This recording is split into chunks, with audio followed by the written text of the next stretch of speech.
तो का हाल बा भाई लोग, उम्मीद करत तानी कि बढ़िया होई बा लोग यार। बहुत प्यार दुलार हमारे वीडियो बरसावत वाला यार। इतनी प्यार दुलार बरसावे लगबा तो लागत हमहू लड़वे चाटब यार। भाई आवल जा यार, वीडियो स्टार्ट कर जा।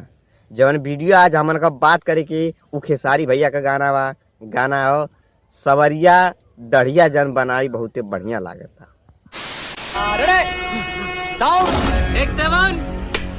सवरिया दढ़िया जन बनाई बड़ी बढ़िया लागेला।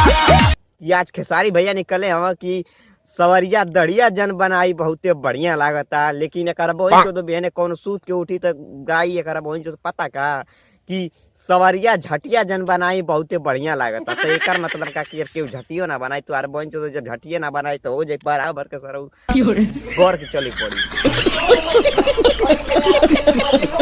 लगा हुआ जो लिखता हर बात पे मिलूंगा मैं मरा हुआ नशेड़ियों के साथ में उस रात में मौजूद था जो तेरा है वजूद बेटे नाचते हैं तेरे जैसे लड़के मेरी